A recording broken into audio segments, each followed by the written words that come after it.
Assalamualaikum warahmatullahi wabarakatuh. Bagaimana kabarnya Bapak Ibu Guru? Semoga kita selalu dalam keadaan sehat walafiat. Amin. Baiklah, pada kesempatan ini kita akan melanjutkan masih dalam pembahasan atau bedah kisi-kisi soal pretest PPG dalam jabatan 2022 untuk mapel PJOK bagian kedua. Kita langsung saja ke pembahasan kisi-kisi berikut ini. Baik Bapak Ibu, kita langsung saja ke kisi-kisi soal berikut ini. Masih dalam mata ujian atau mapel PJOK. Soal berikutnya yaitu mengenai tentang teori dan konsep dasar ilmu pendidikan. Jadi guru harus menguasai konsep dasar rasional dan landasan ilmu pendidikan. Kemudian ada juga materi tentang Undang-Undang Sistem Pendidikan Nasional. Jadi guru harus memahami atau minimal tahu tentang Undang-Undang Sisdiknas. Kemudian menerapkan teori belajar dalam pembelajaran, ya seperti yang dikemukakan oleh beberapa ahli atau pakar pendidikan. Kemudian ada kurikulum pendidikan di Indonesia. Selanjutnya ada peran guru dalam pembelajaran abad 21 seperti karakteristik pembelajaran abad 21, profil dan kompetensi guru abad 21, tugas pokok dan fungsi guru abad 21, strategi pengembangan keprofesian berkelanjutan. Kemudian ada pembelajaran inovatif, pembelajaran STEAM, pembelajaran berbasis neuroscience, pembelajaran digital, dan model pembelajaran blended learning. Baiklah, kita langsung saja ke contoh soal nomor 1. Seorang guru mengajar di kelas dengan metode ceramah sehingga proses pembelajaran lebih terpusat pada guru, sedangkan siswa pasif karena hanya mendengarkan. Hal tersebut termasuk dalam proses pendidikan yang beraliran A. Behavioristik, B. Perennialisme, C. Humanisme, D. Esensialisme, E. Rekonstruksionisme.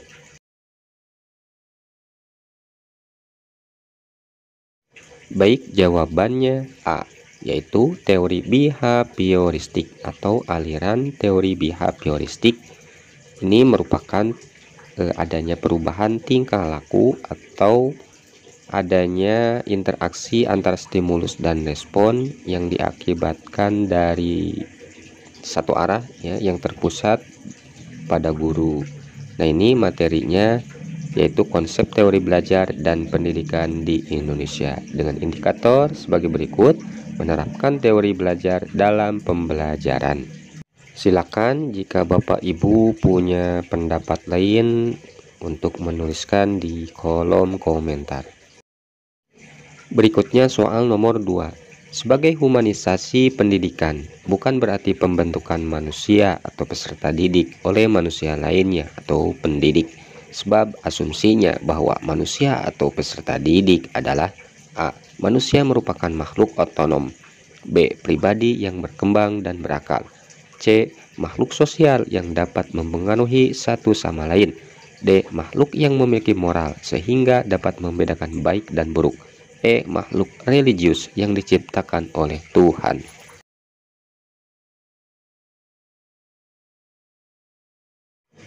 Baik, jawabannya A. Manusia merupakan makhluk otonom atau memiliki karakteristik yang berbeda-beda. Materinya ini termasuk pada teori dan konsep dasar ilmu pendidikan dengan indikator sebagai berikut: konsep dasar, rasional, dan landasan ilmu pendidikan. Selanjutnya soal nomor 3. Berikut ini contoh kegiatan yang tergolong ke dalam praktik pendidikan adalah A. Ibu Ani sedang membaca buku psikologi pendidikan, B. Ibu Heni dan Pak Didi sedang berdiskusi tentang pengertian pendidikan, C. Pak Andi sedang mengajarkan konsep bangun ruang kepada peserta didiknya, D. Pak Budi sedang mencari ide untuk memotivasi peserta didiknya agar giat belajar, E. Pak Hajar sedang mendownload file materi pendidikan Pancasila.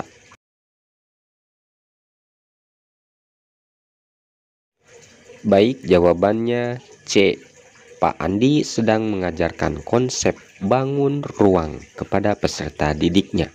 Ini termasuk ke dalam materi, teori, dan konsep dasar ilmu pendidikan dengan indikator sebagai berikut: menerapkan konsep dasar, rasional, dan landasan ilmu pendidikan. Soal nomor 4. Berikut ini implikasi landasan historis dalam proses pendidikan di Indonesia adalah: A. Guru melaksanakan perannya sesuai dengan semboyan Tut Wuri Handayani. B. Kurikulum pendidikan dikembangkan dengan memperhatikan psikologi perkembangan peserta didik. C. Pembentukan komite sekolah sebagai bentuk kerjasama antar sekolah dengan masyarakat. D. Guru mengajarkan mata pelajaran bermuatan lokal sesuai dengan daerah tempat mengajarnya. E. Terdapat program bantuan operasional sekolah untuk sekolah-sekolah negeri.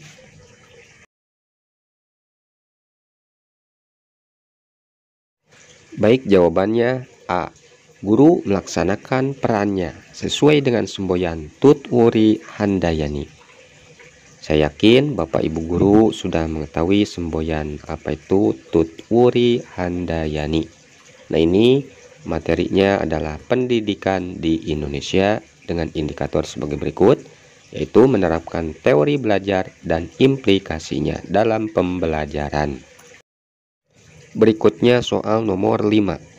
Kurikulum Indonesia telah mengalami perubahan sebanyak 10 kali. Jika dikelompokkan dalam jenisnya, kurikulum yang dikembangkan pada tahun 2004 sampai 2013 termasuk jenis kurikulum: A. Kurikulum berbasis pada pencapaian tujuan. B. Kurikulum berbasis pada pencapaian proses. C. Kurikulum sebagai rencana pelajaran. D. Kurikulum berbasis pada kompetensi. E. Kurikulum berbasis konten pembelajaran.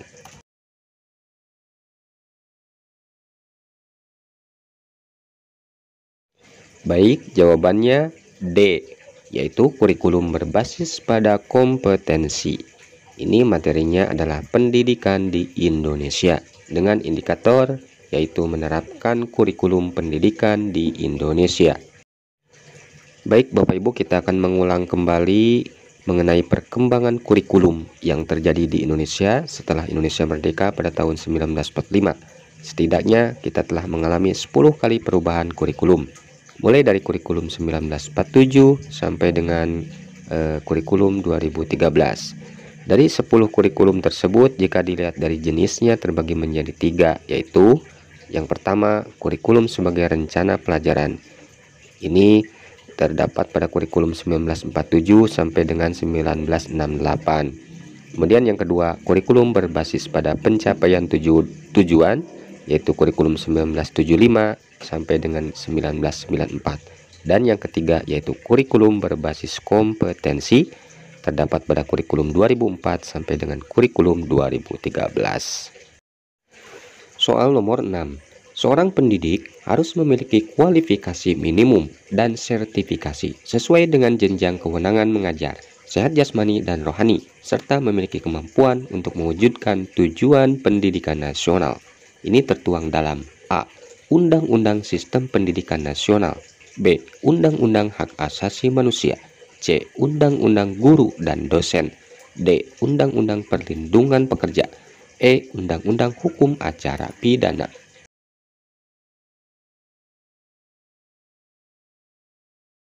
Baik, jawabannya A, yaitu Undang-Undang Sistem Pendidikan Nasional atau Undang-Undang Sisdiknas. Ini termasuk pada materi Undang-Undang Sistem Pendidikan Nasional dengan indikator menerapkan Undang-Undang Sistem Pendidikan Nasional. Baik, seperti kita ketahui bahwa produk hukum yang berlaku di negara kita yaitu tertuang dalam undang-undang yang sah oleh negara. Di antaranya undang-undang yang berkaitan tentang pendidikan nasional. Yang pertama ada Undang-Undang Nomor 14 Tahun 2005 yaitu tentang guru dan dosen.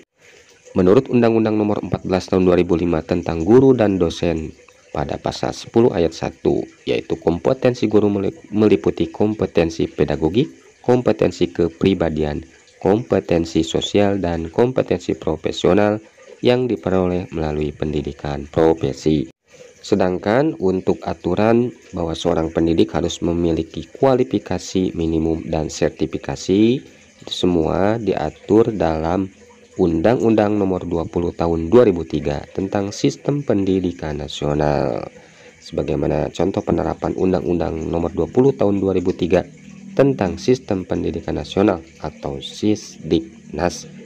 Ini pada pasal 42, yaitu pendidik harus memiliki kualifikasi minimum dan sertifikasi sesuai dengan jenjang kewenangan mengajar, sehat jasmani dan rohani, serta memiliki kemampuan untuk mewujudkan tujuan pendidikan nasional. Berikutnya soal nomor 7. Salah satu pemanfaatan utama media dan teknologi informasi dalam kehidupan sehari-hari di bidang pendidikan pada era digital ini adalah A. Sebagai media promosi, B. Sebagai sumber belajar, C. Sebagai media interaksi, D. Sebagai media literasi, E. Sebagai media komunikasi.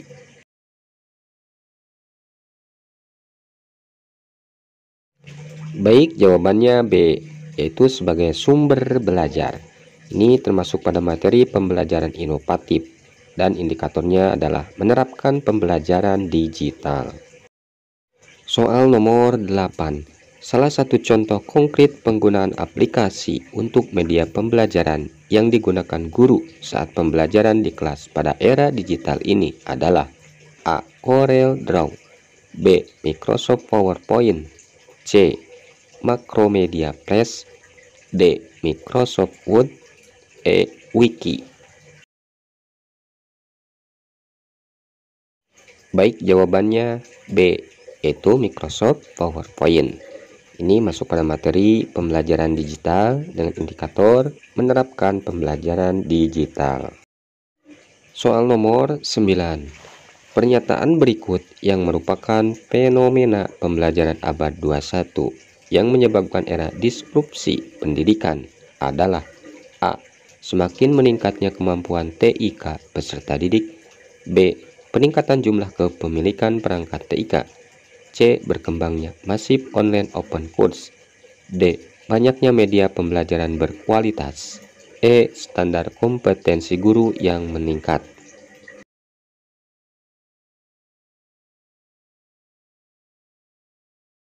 Baik, jawabannya C, yaitu berkembangnya masif online open course atau kursus terbuka online besar-besaran. Ini masuk pada materi karakteristik pembelajaran abad 21 dengan indikator sebagai berikut: menganalisis karakteristik pembelajaran abad 21. Selanjutnya soal nomor 10. Memanfaatkan teknologi informasi dan komunikasi untuk berkomunikasi dan mengembangkan diri termasuk dalam kompetensi A. Pedagogik, B. Kepribadian, C. Sosial, D. Profesional, E. Intelektual.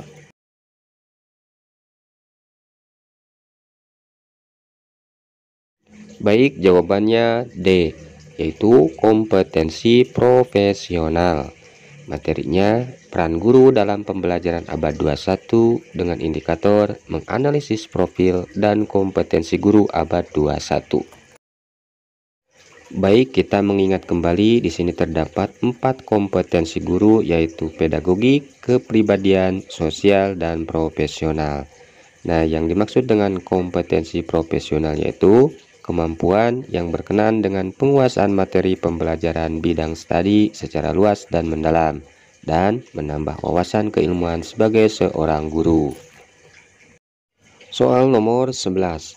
Berikut aspek penting dalam pengelolaan pembelajaran abad 21 kecuali A. Merancang pembelajaran yang kreatif dan inovatif, B. Menghindari penggunaan smartphone yang berlebihan dalam pembelajaran, C. Menerapkan kemampuan berpikir tingkat tinggi, D. Menerapkan metode pembelajaran yang bervariasi, E. Mengintegrasikan teknologi dalam pembelajaran.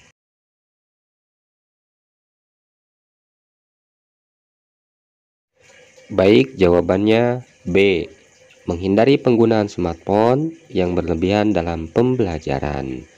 Ini materinya yaitu peran guru dalam pembelajaran abad 21. Indikatornya menganalisis tugas pokok dan fungsi guru abad 21. Soal nomor 12. Seorang guru menemukan suatu model pembelajaran yang sangat inovatif dan kemudian dipublikasikan oleh seorang wartawan di suatu media massa. Apa yang dilakukan guru merupakan upaya pengembangan keprofesian berkelanjutan dalam kategori A. Karya inovatif teknologi tepat guna, B. Publikasi ilmiah di media massa, C. Karya inovatif menciptakan karya, D. Pengembangan diri fungsional, E. Pengembangan diri kolektif.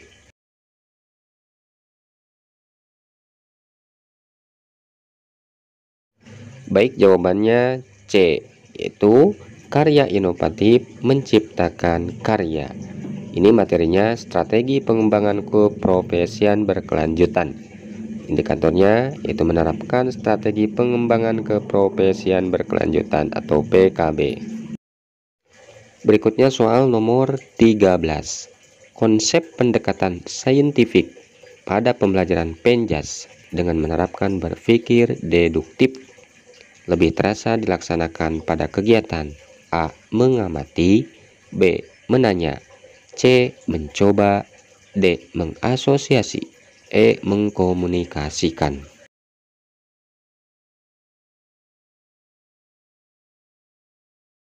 Baik, kita bahas terlebih dahulu. Di sini ada dua pendekatan saintifik. Yang pertama itu pendekatan induktif, di mana ini suatu proses dalam berpikir yang berlangsung dari khusus menuju ke umum. Sedangkan pendekatan deduktif yaitu sebaliknya, merupakan pendekatan yang dilakukan dengan menerapkan cara berpikir dari sesuatu yang umum mengarah ke khusus. Baik, jawabannya E, yaitu mengkomunikasikan. Ini yang lebih terasa pada pembelajaran Penjas dengan konsep pendekatan saintifik, pendekatan deduktif yang tadinya umum menjadi khusus. Ini masuk pada materi pembelajaran STEAM atau STEAM dengan indikator mengkategorikan pembelajaran STEAM. Soal nomor 14. Pembelajaran akan optimal bagi otak dalam menyerap dan mengolah informasi ketika guru setiap 90 menit memberikan kesempatan pada peserta didik untuk melakukan gerakan peregangan otot dan relaksasi. Hal ini dikarenakan otak akan mengalami A. Ketegangan saraf otak ketika belajar cukup lama, B. Kekurangan oksigen jika belajar cukup lama, C. Siklus biokognitif perhatian yang naik turun, D. Tekanan berat jika belajar cukup lama.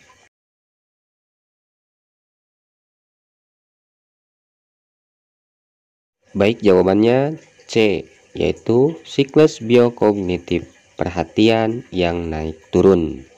Ini materinya yaitu pembelajaran berbasis neuroscience atau tentang pembelajaran tentang saraf otak ya. Indikatornya adalah menerapkan pembelajaran berbasis neuroscience.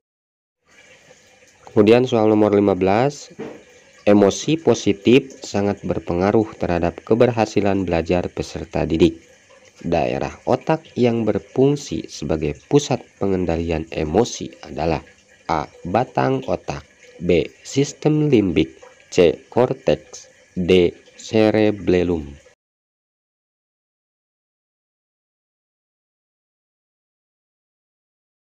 Baik, jawabannya B, yaitu sistem limbik, di mana sistem limbik ini merupakan daerah otak yang berfungsi mengendalikan emosi seseorang.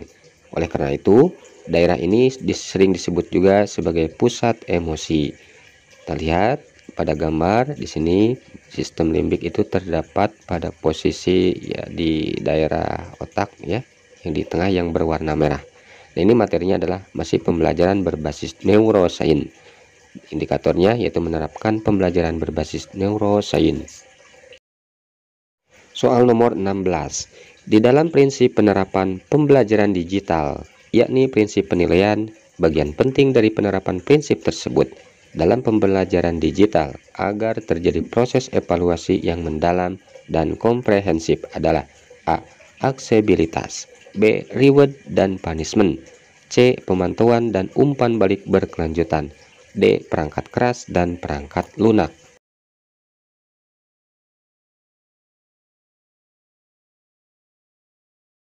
Baik, jawabannya C, yaitu pemantauan dan umpan balik berkelanjutan. Ini masuk pada materi pembelajaran inovatif dengan indikator menerapkan pembelajaran digital. Soal nomor 17. Di dalam pemanfaatan pembelajaran digital, di mana peserta didik dapat mengakses berbagai referensi, baik yang berupa hasil penelitian maupun artikel hasil kajian dalam berbagai bidang. Ini disebut dengan A. Potensi pembelajaran, B. Potensi pendidikan, C. Potensi akses informasi, D. Potensi alat komunikasi.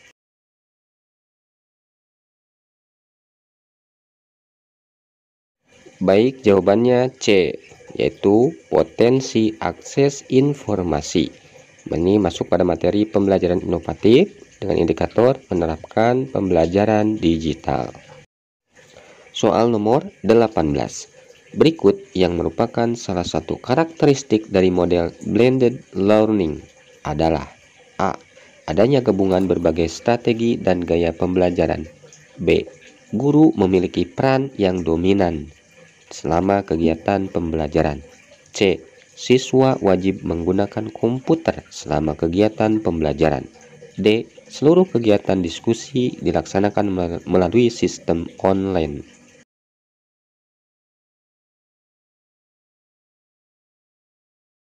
Baik, jawabannya A, yaitu adanya gabungan berbagai strategi dan gaya pembelajaran. Ini yang disebut dengan model pembelajaran blended learning. Kemudian indikatornya menerapkan model pembelajaran blended learning. Soal nomor 19. Pembelajaran yang menggunakan model blended learning dapat meningkatkan akses dan fleksibilitas peserta didik dalam memperoleh pengalaman belajar melalui A. Memberi kebebasan kepada peserta didik untuk membuat jadwal belajar. B. Memperluas jangkauan sumber belajar tidak terbatas pada ruang kelas. C. Memfasilitasi peserta didik untuk dapat berdiskusi secara online. D. Kegiatan belajar yang dapat didesain menjadi lebih menarik dan interaktif.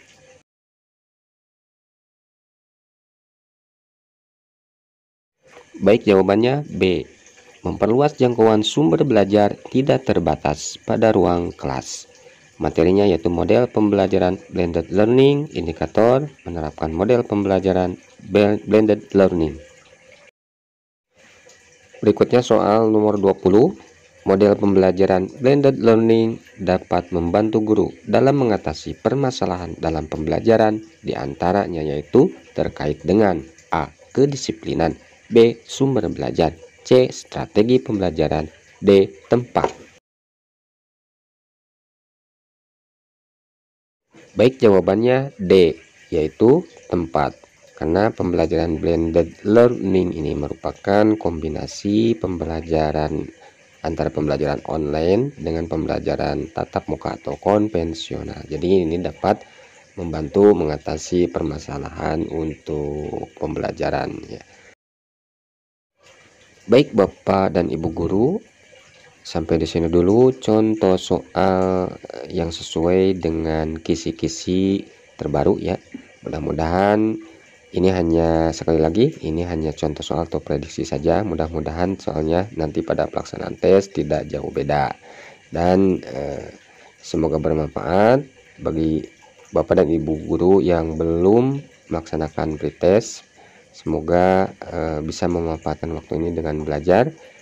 Dan mudah-mudahan nanti pas pelaksanaan pretest PPD tahun ini semoga mendapatkan nilai yang maksimal dan lulus. Amin ya robbal alamin.